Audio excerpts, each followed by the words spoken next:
வணக்கம். இன்றைய வகுப்பில் எனக்கு இங்க பேசுறதுக்கு ஒரு வாய்ப்பு கிடைச்சிருக்கு. ஐயா அவர்கள் ஒரு ஃபங்க்ஷன் பண்ணனால நம்ம என்ன ஒரு சின்ன ஸ்பீச் கொடுத்துருக்காரு. அந்த அடிப்படையில் இப்போ நான் எனக்கு தெரிஞ்ச ஒரு தலைப்பு ஏதாவது என்னுடைய வரைக்கும் எனக்கு தெரிஞ்சது, என்னுடைய அனுபவம், கருத்து, இதை வச்சு நான் ஒரு சில அணித்துறைகள் உங்கள்கிட்ட பேசலாம் இருக்கேன். இது முடிஞ்ச பிறகு உங்களுக்கு இதுல ஏதாவது தெரியாத விஷயங்கள், முரணான விஷயங்கள் தவிர நீங்க சொல்றதெல்லாம் சரியில்லாத மாதிரி தவிர நீங்க கேட்டு நம்ம ஒரு டிஸ்கஸ் பண்ணிக்கலாம். தலைப்பு பேருங்க? தலைப்பு நான் ஏன் பிறந்தேன் அப்படின்ற தலைப்பில் நம்ம ஒரு சிந்தனை பண்ணலாம். இப்ப இந்த தலைப்பு கூட பாத்தீங்கன்னா இலக்கண ரீதியா ஒரு தப்பு இருக்கு. சொல்லலாம் இவ்வளவு ஃபேமஸான ஒரு வார்த்தையை போய் தப்புன்னு சொல்லிருந்தீங்க. எம்ஜிஆர் ஒரு புக் எழுதியிருக்காரு, நான் ஏன் பிறந்தேன்ற தலைப்புல. இப்ப அதை படிச்சு பாத்தீங்கன்னா அந்த தலைப்பு கரெக்ட். உங்களுக்கு குழப்பமா இருக்கணும், தப்பா சரியா? முதல்ல தப்பு நீங்க சரி. எம்ஜிஆர் இப்ப இல்ல, இறந்தார். அவருக்கு பொருந்தும், ஏன்னா அவர் பிறந்து முடிச்சிட்டாரு. இது நம்மளுடைய சிந்தனைக்காக எடுத்துக்கிறோம். அப்ப இது எப்படி வரணும்னா, நாம் ஏன் பிறந்திருக்கிறோம், நாம் ஏன் பிறந்திருக்கிறோன்ற மாதிரி நம்ம பிறந்து முன்ன முடியல, நம்ம வாழ்க்கை வாழ்ந்துட்டு தான் இருக்கிறோம். இப்ப இது எப்படி எடுத்துக்கணும்னா, நாம ஏன் பிறந்திருக்கிறோம் அப்படின்னு இப்போ பொதுவாக ஒரு கணக்கெடுப்பு ஒவ்வொருத்தரும் கேட்பாங்க. ஒரு 100 பேர் வச்சு 100 பேர்கிட்ட கேள்வி கேட்டீங்கன்னா ஒவ்வொருத்தரும் ஒரு சொல்லுவாங்க, நான் அதுக்காக பண்ணிருக்கிறேன், நான் அதுக்காக பண்ணிருக்கிறேன் அப்படின்னு. அப்போ இதெல்லாம் அப்படியே ஒரு அனலைஸ் பண்ணி ஒரே ஒரு வார்த்தையில எடுத்து முடியுமா, இதுதான் நான் பண்ணிருக்கிறேன். என்னை பொறுத்த வரைக்கும் பாத்தீங்கன்னா ஒரு வார்த்தையில அடங்கல. இது 4ஆ பிரிச்சிருக்கு. நான் 4 விஷயமா ஃபர்ஸ்ட் சொல்லணும்னா, நம்ம ஏற்கனவே எங்கேயும் பிறந்திருக்கிறோம், அங்க நம்ம நிறைவா வாழ இந்த நினைப்பை எங்கே தொக்கி நிக்குது, அதை முடிக்கிறதுக்காக வந்திருக்கிறோம். அதாவது ஒரு குழந்தைகிட்ட சாக்கு கொடுத்து ஒரு வட்டம் போட சொன்னா அது போட்டு அப்படியே எடுத்துட்டு போய் கரெக்டா போட்டுச்சுன்னா ஓகே. அது வேற எங்கேயும் முடிச்சதுன்னா அழிச்சுட்டு மறுபடியும் போட சொல்லுவாங்க. ஒரு டீச்சர் கத்துக் கொடுக்குறாங்க அந்த குழந்தைக்கு ஒரு வட்டம் போட, அது சரியா போடணும்னா என்ன பண்ணுவாங்க, போடுற வரைக்கும் அதை கத்துக் கொடுப்பாங்க. சரியா எடுத்துட்டு வா, எங்க ஆரம்பிச்சு அங்க எடுத்துட்டு வா, கரெக்டா பண்ணி. இப்போ ஒரு வட்டம்னா அதை எடுத்துட்டு வந்து அப்படி எடுத்து கரெக்டா எங்க முடிக்கிறோமோ அப்பதான் அது வட்டம். வேற எங்கேயாவது முடிச்சோம்னா அது சரியில்லை. இறைவன் நமக்கு ஏன் பிறகு கொடுக்குறான்னு கேட்டீங்கன்னா, ஏதாவது ஒரு வாழ்க்கையை நம்ம முழுசா வாழணும். நிறைவா எப்போ வாழணும், பிறகு இல்லை. ஏன் பிறந்திருக்கிறோம்னா, சரியா ஏற்கனவே ஒரு ஜென்மம் நம்ம சரியா வாழல, அது வந்திருக்கிறோம். ஒரு சிலர் என்ன சொல்லுவாங்க, இந்த பிறவி தொடர் எங்க எப்படி பின்னாடி போகுதுன்னு சொன்னா, ஒரு சிலர் சொல்லுவாங்க, உன்னுடைய முன்ஜென்மம் எதுன்னு கேட்டீங்கன்னா, உங்க அப்பா தான் உன்னுடைய முன்ஜென்மம். அப்பா முன்ஜென்மம், நம்ம அம்மா ஒருத்தர் தனியா நிற்கிறாங்க, அப்படின்னா இல்லை அப்பா அம்மா 2 பேரும் உன்னுடைய முன்ஜென்மம். அப்போ எனக்கு அடுத்த ஜென்மம் என்ன, உள்ளதான் அடுத்த ஜென்மம். இது என்னால ஏற்றுக்க முடியாத ஒரு, என்னுடைய முன்ஜென்மம்னா எங்கேயும் நான் பிறந்திருக்கிறேன். அப்பா அம்மான்றது அது வேற, அது ஒரு ரூட்டு தான். இப்ப அப்பா அம்மாவோட மூலமா நான் வந்திருக்கிற வழி, அவங்கதான் என்னுடைய முன்ஜென்மன்றது. அது என்னால ஒத்துக்க முடியாது. உங்களுக்கு எப்படியோ, ஏன்னா ஒரு சில இயக்கங்கள் அப்படிதான் சொல்லிட்டு வருது. நான் பேச வரல, உன்னுடைய முன்ஜென்மம் உன்னுடைய அப்பா அம்மா, உன்னுடைய அடுத்த ஜென்மம் உன்னுடைய பிள்ளை.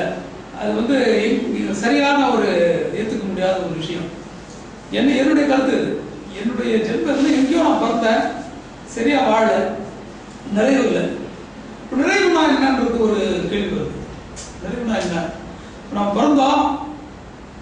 பிறந்து வாழ்ந்துட்டே இருக்கிறோம், இல்லை இப்போ இது அடுத்த இதில் வருவோம். இப்போ அடுத்த ஒரு ஃபர்ஸ்ட் பாயிண்ட் நான் சொல்ல விரும்புவது என்னன்னா, முந்தி நம்ம சரியா வாழ, நிறைவு இல்லாத வாழ்ந்தோம், அதனால வந்திருக்கிறோம். அது ஒரு பாயிண்ட். அடுத்த பாயிண்ட் சொல்லணும்னா, இறைவனை நம்ம உணரல, இறைவனை உணர்வதற்காக வந்திருக்கிறோம். நம்ம எந்த ஒரு ஜென்மமா இருந்தாலும் நம்ம சரியா இறைவனை உணர்ந்துட்டோம்னு சொன்னா அதோட ஜென்மம் கிடையாது. இறைவனை சரியா உணர்ந்தோம் தான் முக்தி அடைஞ்சவனா இருக்கும். அப்போ பிறவி தொடர் முடிக்கிறதுக்கும் இறைவனை முக்தி அடைகிறதுக்கும் தொடர்பு உண்டா? இறைவனை உணர்ந்தாதான் ஜென்மம் தீருமா அப்படின்னா அது ஒரு ரூட், அது ஒரு இறைவன்றது ஒரு டூல். இப்போ ஒரு போல்ட் நட்டு டைட்டா போட்டிருக்கு, உங்களால் முடிஞ்சால் கையில் பிரிச்சு எடுக்கலாம். ஒரு ஸ்பேனர் இருந்தால் எப்படி இருக்கும், ரொம்ப ஈஸி. அந்த மாதிரி இறைவனை நம்ம உணர்வதுன்றது அந்த ஒரு மெத்தட். ஆன்மீகம் அந்த பிறவித்தோட முடியறதுக்கு, வாழ்க்கையை வந்து இனிமையாக அனுபவிக்கிறதுக்கு ஆன்மீகம்ன்றது ஒரு சரியான ஒரு ரூட்டு. நம்ம அப்போ வந்து நம்ம இறைவனை நம்ம சரியா புரிஞ்சிக்கணும், முக்தி அடைவதற்காக பிறந்திருக்கணும்னு சொல்லலாம். அடுத்த ஒரு பாயிண்ட் சொன்னீங்கன்னா, இந்த உலகத்தை வந்து இன்பமான இந்த உலகத்தை வேடிக்கை பார்க்க வந்துருக்கு. வெறுமனே சும்மானா நம்ம வந்து நிறைவேற வந்துட்டு இருக்கோம். அதெல்லாம் ஒரு ட்ரையா இருக்கும் கேட்கறதுக்கு. ஒன்றும் இல்லை, எவ்வளோ இன்பம் இருக்கு. இந்த இன்பத்தெல்லாம் என்ஜாய் பண்ண வந்துருக்காங்க. ஒன்றும் இல்லை, எல்லாத்தையும் வேடிக்கை பார்க்க வந்துக்கிறோம். வரும்போது எப்படி வந்தோம், ஏதாவது எடுத்துட்டு வந்தோமான்னு பார்த்தீங்கன்னா, ஒரு தாயினுடைய வயிற்றுல இருந்து ஒரு குழந்தை வருது. எதை எடுத்துட்டு வருதுன்னு பார்த்தீங்கன்னா, வெறும் கையோடு தான் வருது, எதுவுமே எடுத்துட்டு வரல. மறுபடியும் செத்து போகும்போது நான் எதுவுமே எடுத்துட்டு போக போறதில்லை, எல்லாமே இங்கேயே இருக்கு. வர நேரத்தில் பயன்படுத்திக்கலாம், விட்டு போயிடலாம். அப்போ இது நம்ம மைண்ட்ல நல்லா நம்ம ஞாபகம் வச்சுக்கணும்னா, ஏதாவது இழப்பு வந்தா நமக்கு வந்து துன்பம் இருக்காது. வாழ்க்கையில் ஏதோ ஒரு இழப்பு வந்துச்சு, ஏதோ ஒன்று போயிடுச்சு, நம்மளை சார்ந்தவங்க யாரோ நமக்கு வந்து தவறி போயிடுறாங்க. இந்த நான் சொன்ன இந்த பாயிண்ட் நம்ம சரியா ஞாபகம் வச்சுக்கிட்டோம்னா, வேணா வரும்போது எதுவுமே எடுத்துட்டு வரல, போகும்போது எடுத்துட்டு வந்து போகல. எல்லாம் இருக்கிறது வந்து எல்லாமே நம்ம பிளஸ்ல தான் இருக்கிறோம். மைனஸ்ன்றதே யாருக்குமே கிடையாது. எனக்கு வந்து இது இவ்வளவு இழப்பு இருக்கு, எனக்கு இவ்வளவு மைனஸே கிடையாது. எல்லாமே பிளஸ்ல தான் நம்ம போயிட்டு இருக்கு வாழ்க்கை. அதுக்கப்புறம் பாத்தீங்கன்னா, வேடிக்கைன்றது என்ஜாய்மெண்ட்டுக்காக வந்துக்கிறோம். 4வது பாயிண்ட் ரொம்ப அருமையான பாயிண்ட் என்னன்னா, ஏகப்பட்ட இன்பம் இருக்கு இந்த உலகத்துல. இன்பத்தை அனுபவிக்கிறதுக்கு பாத்தீங்கன்னா 5 புலன்கள் நமக்கு கொடுத்துருக்காங்க. 5 புலன்களுக்கு அனுபவிக்கிறதுக்கு ஏகப்பட்ட கமாடிட்டிஸ் இருக்கு. யார் யாருக்கு எவ்வளவு முடியுமோ அனுபவிச்சுங்கன்னு தான் கடவுள் கொடுத்துருக்காங்க. எல்லாத்தையும் உலகத்துல எல்லாத்தையுமே அனுபவிச்சுன்னு நினைச்சாலும் முடியாது. அவங்களுக்கு எவ்வளவு கெப்பாசிட்டியோ அதை அனுபவிச்சு ஜாலியாக என்ஜாய் பண்ணிட்டு போயிட்டே இருக்கலாம். அப்போ பாத்தீங்கன்னா, எந்த ஒரு மனுஷனா இருந்தாலும் தன்னுடைய கடைசி காலம் ஒண்ணு இருக்கும், சாகும் தருவாய். அதுல பாத்தீங்கன்னா, அவன் வந்து நல்ல கண்டிஷனா இருந்தாலும் சரி, அன்கான்சியஸா இருந்தாலும் சரி, பேச முடியாத சூழ்நிலையாலும் சரி, செத்து போயிடும்னா தெரியும், யாரா இருந்தாலும் தெரிஞ்சிடும். கடைசி ஒரு 5 நிமிஷத்துக்கு முன்னாடி நம்ம செத்துருவோம், உண்மையிலேயே நம்ம போயிடுவோம், அவ்வளவுதான், நம்ம முடிஞ்சு போச்சு, கண்டிப்பாக எல்லாருக்கும் தெரியும். அப்போ வந்து அவனுக்குள்ளவே ஒரு கேள்வி நடக்கும், இவ்வளோ வாழ்ந்தோம் திருப்தியா சாப்பிடுமா? அந்த நேரத்துல அப்பா எல்லாரும் நல்ல நிம்மதியா நல்லா என்ஜாய் பண்ணப்பா வாழ்க்கை, நல்ல ஒரு மனைவி மக்கள் எல்லா கடமையும் முடிச்சுட்டோம், நிம்மதியா இருக்குது அப்படின்ற ஒரு நிலைமையில அவன் இறந்தானா அதோட முடிஞ்சு போச்சு. அந்த நேரத்துல ஐயோ அதை விட்டு போறோமே, இது சரியா முடிக்கலையே, அதை முடிக்கலையே, இது சரியா முடிக்கலையே, பொண்ணுக்கு ஒரு கல்யாணம் பண்ணலையே, அந்த குழந்தைக்கு பொண்ணுக்கு ஒரு குழந்தை போகணும் பார்க்கலாம்னு சொல்லி இந்த மாதிரி ஒரு ஏக்கம் இருக்குன்னா அதுதான் அந்த பிறகு. பாத்தீங்கன்னா, நம்ம பிறகு நம்மளுடைய வாழ்க்கையை வந்து நம்ம ஏன் பிறந்திருக்கோன்றதுக்கு இந்த நாளை நம்ம மொத்தமா பண்ணிக்கணும். வினைப்பயன் தீரல, அது ஒரு காரணம். இறைவனை உணரணும், அது ஒண்ணு. ஜாலியா என்ஜாய் பண்ணிட்டு போகலாம், ஜாலியா அப்படி வேடிக்கை பார்க்கறது ஒரு பக்கம். இதுல இன்னொரு விஷயம் இருக்குது, இந்த வேடிக்கை பார்க்கறதும் சரி, என்ஜாய் பண்றது நம்ம சுய விருப்பத்தில் இருக்கணும். அது ஒரு முக்கியமான பாயிண்ட். இப்போ பொதுவா ஒரு நல்ல உதாரணம் சொன்னா, ஒரு சிலர் வந்து நாயை வந்து வெளியே கூட்டு போவாங்க பாத்தீங்கன்னா, அது விருப்பத்துக்கு அப்போது இவங்க கண்ட்ரோல் இருக்கும். இந்த மாதிரி இருக்கக்கூடாது நம்ம வாழ்க்கை. யாரோ அதை நம்ம கண்ட்ரோல் பண்ற மாதிரி இருக்காங்க. நம்மளுடைய வாழ்க்கையை நம்ம சுதந்திரமா நம்ம என்ஜாய் பண்ணிட்டு அதாவது நல்ல ஒரு என்ஜாய்மெண்ட்லயே போகும்போது, இந்த என்ஜாய்மெண்ட் சொல்லும் பொழுதே இந்த ஆன்மீக உலகத்துல வந்து ஒரு மாதிரி பார்ப்பாங்க. ஆன்மீகம்ன்றது வந்து இவ்வளவு புனிதமான என்ஜாய்மெண்ட் பத்தி பேசுறாங்க. ஆன்மீகமோ என்ஜாய்மெண்ட்டோ வேறன்ற மாதிரி ஒரு சமுதாயத்துல ஒரு இது இருக்கு. அப்போ ஏன் அந்த மாதிரி ஒரு கண்ணோட்டம் இருக்குன்னு பாத்தீங்கன்னா, பொதுவா வந்து ஒரு கொச்சையா ஒரு வார்த்தை சொல்லுவாங்க, நான் 4 பேரை அவுத்தாதான் நம்ம மேல வர முடியும். அப்படி கிடையாது உலகம். ஏதாவது இன்னொருத்தர கவுத்துதான் நம்ம சந்தோஷமா இருக்கணுன்ற அவசியமே இல்லை. நமக்கு வந்து எவ்வளவு என்ஜாய் பண்ணாலும் மற்றவங்களுடைய துன்பம் கொடுக்காம நம்ம எந்த அளவுக்கு என்ஜாய் பண்ணணும் பண்ணலாம். நம்மளுடைய இன்பம் யாருக்கும் நம்ம தொல்லை கொடுக்காம இருக்கிற வரைக்கும் எவ்வளவு என்ஜாய் பண்ணலாம். அது தனக்கே கூட நல்ல ஒரு அருமையான சாப்பாடு இருக்கு, நல்லா இருக்கு, வயிறுக்கு முற்ற அளவுக்கு மேல சாப்பிட்டா யாருக்கு துன்பம்னு நமக்கு தான். அப்போ இன்பம் அனுபவிக்கலாம். அது லிமிட் மெத்தட்லாம் நம்ம தான் தெரிஞ்சுக்கணும். இந்த இன்பத்திலே பாத்தீங்கன்னா, ஒரு சிலருடைய மோசமான மோசமான ஒரு சொல்லுவாங்க சேடிஸ்ட்ன்ற ஒரு வார்த்தை. சேடிஸ்ட் அப்படின்னா மற்றவங்களை துன்பப்படுத்தி அதுல இன்பம் பண்ற ஒரு இருக்கிறதுலே மோசமான வக்கரம் தமிழ்ல. சும்மா நிறைய பேர் பார்த்துருக்குறேன், எனக்கு சொல்ல இதுவா இருக்கு. பக்கத்து வீடு இருக்கலாம், பக்கத்து இதுவா இருக்கலாம், பக்கத்து வீட்லயே அவங்களுக்கு என்ன அவங்களுக்கு வேதனைப்படுறதுக்கு என்ன இருக்கும் அதெல்லாம் நிறைய செஞ்சிருவாங்க. அவங்களுக்கு துன்பம் பண்ணும்போது ரசிப்பாங்க பாருங்க. அது ஒரு மோசமான ஒரு விளைவு. இதெல்லாம் எதுக்கு சொல்லுங்க அப்படின்னா அந்த மாதிரி வினைப்பதிவை கூட்டிக்கூடிய ஒரு விஷயங்கள் இதெல்லாம் பாவப்பதிவுகள். அதாவது பட்டினத்தாரோட ஒரு இடத்துல சொல்றாரு, ஆவியோடு காயம் அழிந்தாலும் நீதியில் ஆவி என்ற நாமம் கிடையாது. என்ன அர்த்தம் கேட்டீங்கன்னா, உங்களுக்கு ஒரு காரியம் மோசமான ஒரு காரியம் நீங்க அதை பண்ணீங்கன்னா ஓகே, பண்ணலன்னா உயிர் போயிடும். என்ன பண்றது? அது 4 பேர் புதிய கெடுக்கக்கூடிய ஒரு விஷயம். பண்ணாத என்ன மிஞ்சி நான் உயிர் போகும்போது நான் பாவத்துல போய் அப்படின்றார். அந்த மாதிரி நம்ம உயிர் போனா போயிடும், பாவத்துல போய் விடாதுன்றார். அந்த மாதிரி பாவப்பதிவுகளை சேர்க்காம நம்ம மேக்சிமம் எந்த அளவுக்கு நமக்கு என்ஜாய் பண்ண முடியுமோ அந்த அளவுக்கு நம்ம என்ஜாய் பண்ணிட்டே போனோம்னு சொன்னா வாழ்க்கையை வாழ்க்கை இன்பமானதுதான். சந்தோஷமா அனுபவிச்சுட்டு ஒரு காலத்துல போய் சேர்ந்துட்டா அவ்வளவுதான். பட் இதுல ஒரு சிக்கல் என்னன்னு கேட்டீங்கன்னா, வாழ்க்கைன்ற பாதையில நம்ம போயிட்டு இருக்கும்போது துன்பம் ஒரு தடை வருது. பல இதுல நிறைய பேர் தவறி என்ஜாய் பண்ண முடியாத காரணமே துன்பம் ஒன்று நடுவில் வருது. நம்ம அந்த துன்பம்னான்றதை பத்தி கொஞ்சம் பார்த்தோம்னா இதுக்கு ரிலேட்டடா என்னன்னா, துன்பம் ஏன் வாழ்க்கையில வருது அப்படின்னு பாத்தீங்கன்னா, வேதாத்திரி மகரிஷி இருக்காரு, அவர் 3 காரணம் சொல்லுவாரு. Innocence, இக்னாரன்ஸ், emotion. மூணு தான் துன்பத்துக்கு காரணம். இன்னசென்ஸ்னா அறியாமை, தெரியல ஒரு விஷயம் நமக்கு தெரியல, தெரியாதனால துன்பப்படுறோம். இக்னாரன்ஸ்னா தெரியும், தெரிஞ்சும் செய்யறது இல்லை, அது துன்பப்படுறோம். எமோஷன், எமோஷன்ல ஒரு காரியத்தை பண்ணிடுறது. ஒருத்தரை கோபத்துல ஒரு தரகம் கோபத்துல கத்தி எடுத்து குத்தி செத்து கொலை பண்ணிட்டான்னு ஆகுது. அவன் அதுக்கப்புறம் அவன் எவ்வளோ ஏகப்பட்ட இதுல போய் அவனை ஜெயில போய் அவனை போய் பேட்டிக்கு வச்சுங்களேன். அந்த நேரத்துல என்ன பண்ணுன்னே தெரியல, எடுத்து குத்திட்டேன், கஷ்டப்பட்டுருங்க. இதெல்லாம் எதுக்கு எப்படி ஒரு ஆகுது? என்ன எமோஷன். 3 சொல்றாரு பார்த்தீங்களா. நம்ம ஐயா நான் சொல்றது ஒரே காரணம் தான். சிவகுமார் ஐயா சொல்றது உங்களுக்கு அறியாமை ஒன்றுதான் காரணம்ன்றாரு. இப்போ உங்களுக்கு நான் என்ன சொல்றேன் கேட்டீங்கன்னா, ஒரு வரிசையா ஒரு 7-8 காரணம் சொல்றோம். உங்களுக்கு ஒரு சின்ன குழப்பம் இருக்கலாம். ஒரே ஒரு காரணம்னா நீ இதுக்கு தேவையான 8 காரணம் 7-8 காரணம்னா 8 காரணமா பிரிச்சு சொல்றேன். இது நீங்க சரியா புரிஞ்சீங்கன்னா ஒண்ணுதான், அறியாமை தான். அதுதான் வரும். நீங்க அவருடைய பாணியில சொல்லுவார் ஐயா, ஆழ்ந்த புரிதல். ஆழ்ந்த புரிதல் இருந்தா துன்பம் இல்லை. ஆழ்ந்த புரிதல் இல்லாம நம்ம செய்யக்கூடிய ஒரு செயல்கள்லாம் நமக்கு துன்பமா வருது, அறியாமை தான். சரி, அப்ப 2வது ஒரு காரணம் இருக்க, அதுனா எதனால அது வருது அப்படின்னு கேட்டீங்கன்னா, 2வது காரணம் எப்படி சொல்றதுன்னு கேட்டீங்கன்னா, புரிதல் இருக்கு ஆனா அதை செய்யறதுக்கான துணிவு இல்லை. தெளிவு இருக்கு, தெரிஞ்சிருக்கு, ஒரு காரியம் செய்யக்கூடாதுன்னு நல்லாவே தெரியும், வேற வழி இல்லை.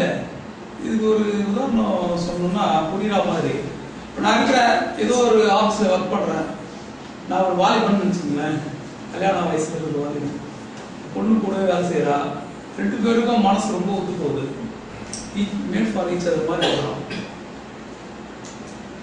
கல்யாணம் பண்ணிக்கணும்னு 2 பேருமே இருப்போம். ஆனால் நான் என்ன பண்ணுறேன், வானான்னு சொல்லிட்டு வீட்டில் பார்க்குற பொண்ணை கட்டிக்கிறேன், கல்யாணம் பண்ணிக்கிறேன். என்ன காரணம் கேட்டிங்கன்னா, வேற ஜாதி ஆகி போகுது, வீட்டில் பிரச்சனை வரும். அந்த பிரச்சனையை எதிர்க்கிறதுக்கான துணிவு இல்லை. என்ன பண்ணுறேன் நான், நல்லா புரியுது, நல்லாவே புரியுது, இந்த பொண்ணை கல்யாணம் பண்ணினா வாழ்க்கையை சுகமாக இருக்குன்னு செய்யல. இதுவும் துன்பம் தான். அப்போது நமக்கு என்னதான் நமக்கு புரிதல் இருந்தாலும் மனுஷனுக்கு அந்த துணிவு இல்லாத போது அவன் வாழ்க்கையில் துன்பத்தான் அனுபவிப்பான். அப்போ துணிவுன்ற ஒரு விஷயம் ரொம்ப மனுஷனுக்கு தேவை. 3வது உங்களுக்கு ஏற்கனவே சொன்னது அந்த எமோஷன்ல போகுது. அப்புறம் மனிதன் தன்னுடைய இயல்பான குவாலிட்டின்னு ஒன்று மனுஷனுக்கு, அந்த இயல்பு மனுஷன் இழந்துட்டே வரான்றாரு. நம்ம ஐயா கூட ஏன் இழந்துட்டு வரான்னா, சமுதாயம் வந்து மனுஷனை எப்படி பார்க்குதுன்னா, ஒரு மனுஷன் ஒரு சமுதாய நோக்கில் ஒரு மனுஷன் எப்படி இருக்கணும்னா, அவனால யாருக்கும் துன்பம் வரக்கூடாது. அவன் வந்து ஒரு ஸ்லேவ் மாதிரி இருந்தா போகும் சமுதாயத்துக்கு. ஒரு மனுஷன் இயல்பா விட்டீங்கன்னா தேவையில்லாத பிரச்சனைகள் வரும். சமுதாயத்துடைய பார்வை வந்து எப்படின்னா, அவன் வந்து ஒன்று இருக்கிற அவன்கிட்ட இந்த ரெக்கையெல்லாம் பிடிக்கிட்டு, ஒரு பறவை இருக்க ரெக்கையெல்லாம் கட் பண்ணிட்டேன்னா அவன் அது எங்கேயும் ஓடாது, நிம்மதியாக கிடக்கும். அந்த மாதிரி அவன்கிட்ட இருக்கிற இயல்பான குவாலிட்டிலாம் கட் பண்ணி கொடுப்பா. அது என்ன அந்த இயல்பான குவாலிட்டி அப்படின்னு கேட்டீங்கன்னா, ஒரு மனுஷன் சொன்னா அவனுக்கு தான் இயல்பான அன்புன்றது சொல்லணும். அன்புன்றது ஒரு இயல்பான குவாலிட்டி. கருணை, பணிவு, இந்த அன்பு, கருணை, பணிவு இதெல்லாம் சொல்லிட்டே போனா இது ஒரு சின்ன சின்ன வித்தியாசம் இருக்கு. ஒன்றும் இல்லை. இப்போ நம்ம வந்து ஒரு ஆஃபீஸில் ஒர்க் பண்ணுறோம், எந்த ஒரு குவாலிட்டி இருந்தாலும் சமமாக வராது. நம்ம மூவ் பண்ணுற ஆள் வந்து நம்மளோட கொஞ்சம் கீழே இருப்பான், இல்லை கொஞ்சம் மேலே இருப்பான். கொஞ்சம் மேலே இருக்கிறவங்க கிட்ட வந்து பணிவு இருக்கணும், கொஞ்சம் கீழே இருக்கிறவங்ககிட்ட இரக்கம் இருக்கணும். அவங்ககிட்ட பேசும்போது ஒரு இரக்கத்தோட. அன்புன்றது வந்து யாராக இருந்தாலும் அன்பு. அன்புன்றது வந்து பேஸ். அந்த பழகக்கூடிய ஆள் கொஞ்சம் நம்மளோட கொஞ்சம் அது வந்து நமக்கு வந்து அங்கே நம்ம வந்து பணிவு இருக்கணும். கொஞ்சம் கீழே இருக்கிறவங்க நம்ம வந்து அதிகாரம் பண்ணக்கூடாது. ஒரு இரக்கத்தோட அவரை பார்க்கணும். கருணை இருக்கணும். அப்புறம் நன்றி உணர்வுன்ற ஒரு இருக்கு. நமக்கு யாரோ ஒருத்தர் ஏதோ ஒரு உதவி பண்றாரு, அந்த நன்றி மறக்கக்கூடாது. எல்லாத்துக்கும் நகைச்சுவை உணர்வுன்னு ஒன்று இருக்கு. எதுனா நகைச்சுவை உணர்வு அப்படின்னு கேட்டீங்கன்னா, இப்போ கூட இந்த சினிமாலாம் எடுக்கிறாங்க, நல்லா பார்க்கலாம். எந்த படத்துல வந்து நல்ல காமெடிலாம் இருந்தீங்கன்னா அது நல்லா வரும். ஏன்னா மனுஷனுக்கு அடிப்படையில் நகைச்சுவை உணர்வு இயங்குறான். அதை யாரும் சொல்லி தரதில்லை. அந்த விட்டெல்லாம் அடிப்பாங்க பாருங்க. பசங்கள்லாம் விட்டு அடிச்சா வாத்தியார்களுக்கு பிடிக்காது, ஒத்துக்கிறதுல. சின்ன வயசுல அடிச்சு அந்த தன்மையை வந்து ஓடிக்கிடுவாங்க. இந்த சின்ன வயசுல எலிமெண்டரி ஸ்கூல்ல எல்லாம் பாத்தீங்கன்னா பசங்க வந்து உண்மையிலேயே அந்த துருத்துரும் தான் இருக்கும். ஆனா இப்ப எப்படின்னு தெரியல, என்ன நான் படிக்கும் போது அப்படிதான் இப்ப ஃபீல் பண்றேன். கொஞ்சம் துருத்தரமா இருந்தா கூப்பிட்டு வந்து அவனை இது பண்ணி பனிஷ் பண்ணி அது மாதிரிலாம் சிரிப்பியா, அது மாதிரி ஆடக்கூடாது, ஓடக்கூடாது. இதெல்லாம் வந்து ஒரு நகைச்சுவையான உணர்வுகள் எல்லாம் வந்து எதுக்கு மனுஷனுக்கு தேவைன்னு பார்த்தீங்கன்னா, இப்போ இந்த ரேங்கிங்னு ஒன்று இருக்கு பார்த்தீங்களா, ஸ்கூல் காலேஜஸ்லாம் நடக்குது. இந்த ரேங்கிங்ன்றது வந்து இன்னைக்கு சட்டப்படி அதை வந்து தப்புன்றாங்க. ஆனால் உண்மையிலே பார்த்தீங்கன்னா அது நல்ல விஷயம். அது உங்களுக்குலாம் ஒரு ஆச்சரியமா இருக்கும், எப்படி ரேங்கிங் எப்படி நல்ல விஷயம் இருக்கு அப்படின்னு. இப்போ வந்து ஒரு ஏதாவது இன்ஜினியரிங் காலேஜ்னு வச்சுக்கலாம். பொதுவாக இன்ஜினியரிங் காலேஜஸ்லாம் நீங்கள் பார்த்தீங்கன்னா சிட்டிக்குள்ளே எங்கேயுமே இருக்காது. ஏதோ ஒரு டொக்குல இருக்கும், எங்கேயோ ஒரு லாங்கில் ஏதோ ஊர் நாட்டில் வச்சுருப்பான். ஏன்னு கேட்டால் அவ்வளோ பெரிய ஏரியா அங்கே தான் கிடைக்கும். அப்போ அங்கே எடுத்து போய் பசங்களை போடும்போது ஹாஸ்டலில் போட்டுட்டா வேறு வழி இல்லைன்றதும் ஹாஸ்டலில் தூக்கி போடுறாங்கன்னு வச்சுக்கோங்க. அந்த பையனுக்கு அந்த மாதிரி ஸ்டூடெண்ட்டுக்கு அங்கே எப்படி இருக்குன்னு பார்த்தீங்கன்னா, சாப்பிட்ற சாப்பாடும் மாறி போகுது, பழகக்கூடிய இடம் சூழ்நிலை மாறி போகுது, வாத்தியாரம் மாறி போடுறாங்க, பழம் எல்லாமே மாறி போனோம்னா ஒரு மாதிரி டல்னஸ் ஆயிடுவான். எதையோ பறிவுறுத்த மாதிரி வாழ்க்கையே இழந்த மாதிரி இருப்பான். அப்போ கூட இருக்கிற அந்த சீனியர் பசங்க என்ன பண்ணுவாங்க, அவனை கூப்பிட்டு ஜாலியாக இருக்கிறதுக்கு உருவாக்கம் தான் ரேகிங்.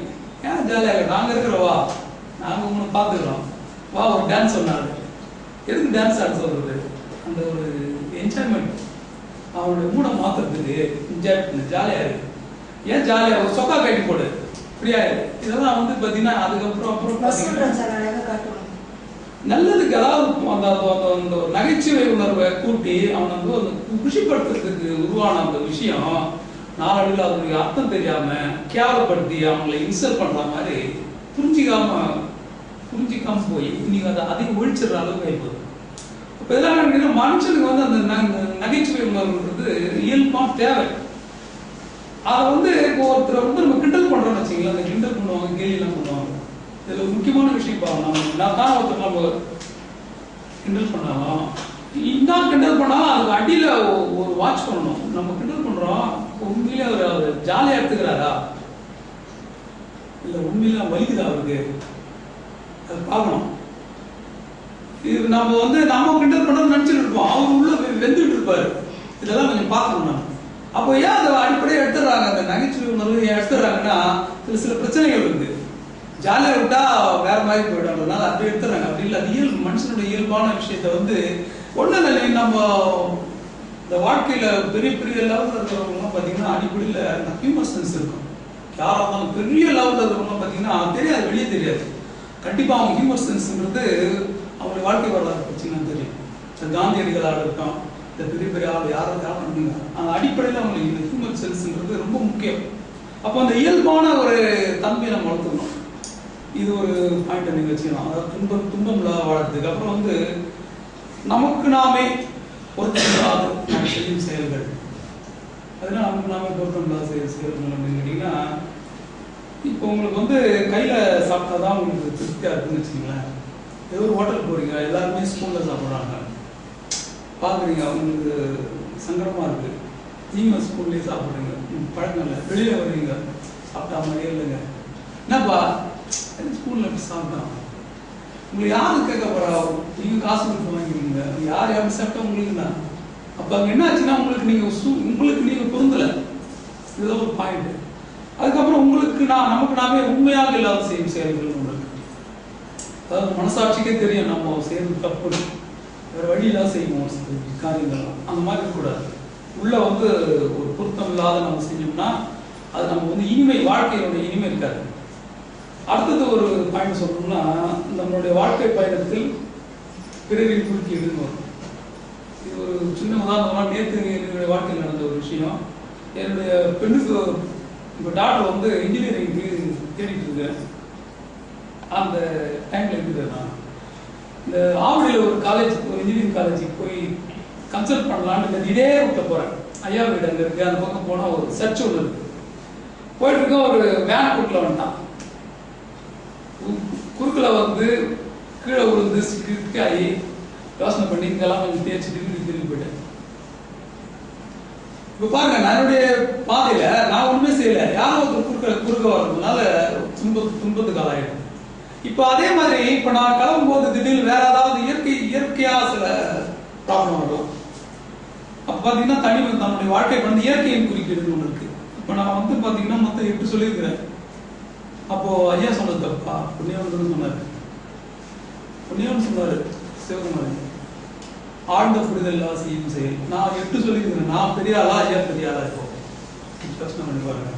நீங்க சரியா புரிஞ்சீங்கன்னா ஒண்ணுல எல்லாமே அடையும்.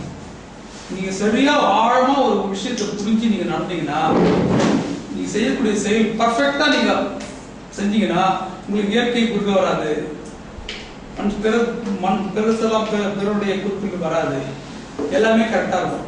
இது என்ன செய்யணும்னா, அந்த ஆழ்ந்த புரிதல் என்னன்றதை நமக்கு தெரிஞ்சுக்கணும். அந்த ஆழ்ந்த புரிதலை நமக்கு சரியா உணரணும்னா அதுக்கு நம்ம ஐயாவுடைய பயிற்சிகள்லாம் நம்ம உதவும். இந்த பயிற்சியெல்லாம் நம்ம முறையா செஞ்சோம்னா நமக்கு தோன்றதே சரியா தோணும். பயிற்சிகள்லாம் அதுக்கு நம்ம ஐயா கொடுக்குற பயிற்சிகள்லாம் பார்த்தீங்கன்னா நமக்கு தோன்றது, நம்ம செய்யறது எல்லாமே சரியா பர்ஃபெக்டா இருக்கும். அதுக்கு வந்து நம்ம பொதுவாக வந்து இந்த மாதிரி இந்த இடத்துல சொல்லுவாங்க, இவங்க வந்து இவங்களுடைய இயக்கத்தை டெஸ்ட் பண்ணுறதுக்காக பூஸ்ட் பண்ணி ஆக்சுவலி இங்கே இருந்து சேர்க்குறாங்க அப்படின்னு. அப்படி கிடையாது. நீங்கள் ஏதாவது எந்த ஆன்மீக இயக்கமாக இருந்தாலும் சரி, எந்த ஆன்மீக இயக்கமாக உங்களுக்கு இது பிடிக்கலனா கூட ஓகே, உங்களுக்கு வேற ஏதாவது ஒன்று தான் பிடிக்குது, பரவாயில்ல போகும். ஏதாவது ஒரு இயக்கத்தில் நீங்கள் இருந்தோம், ஏதாவது ஒரு ஆன்மீக இன்ஸ்டிடியூஷனில் நீங்கள் தொடர்பு வச்சுட்டீங்கன்னா வாழ்க்கை வந்து நல்ல ஒரு சுவையாக இருக்கிறதுக்கு, நம்ம பிறந்த நோக்கம் சிறப்பாக இருக்கிறதுக்கு நம்ம புரிஞ்சு வாழணும். ஏன் பிறந்திருக்கிறோம், ஏன் வாழறோம், இதெல்லாம் நம்ம புரிஞ்சு சரியான ஒரு புரிதலோட வாழ்ந்தோம்னு சொன்னா அதுக்கு வந்து தவம்லாம் வந்து இந்த ஐயா கொடுக்குறோட பயிற்சிகள்லாம் வந்து பயிற்சி இப்போ கொடுக்குற இந்த போதனைகள் இந்த கிளாஸ்லாம் ஏதாவது ஒரு இடத்துல நீங்கள் லிங்க் வச்சுட்டே இருக்கணும். அப்படி இல்லைன்னு வச்சுங்க, இப்போ நான் பேசுகிறேன், இப்போ நீங்கள் கேட்குறீங்க, ரொம்ப நல்லா தான் இருக்குது, நல்லா தான் இருக்கும். இப்போ அடுத்த வாரம் கேட்டீங்கன்னா சாமா பேசினாரு நல்லா தான் இருந்தது, அதுக்கு அடுத்த வாரம் பேசினாருக்கு தான் தெரியும், நல்லா இருந்தாருன்னு தெரியாது, அது மறந்துடும். அப்படி இல்லாமல் நீங்கள் ரெகுலராக நீங்கள் லிங்க் வச்சுட்டீங்க, முறையாக வீட்லேயும் பயிற்சி எல்லாம் பண்ணீங்கன்னா வாழ்க்கை ஒரு நல்ல ஒரு சுகமாகவும் சுவையாகவும் இருக்கும் என்று கூறி இந்த சின்ன ஒரு உரை இதோட நிறைவு செய்கிறேன். இல்லை ஏதாவது இந்த சப்ஜெக்ட்ல ஏதாவது உங்களுக்கு புரியாது, இல்லை ஏதாவது விளக்கங்கள் சந்தேகங்கள் எனக்கு தெரிஞ்சதை சொல்லலாம்.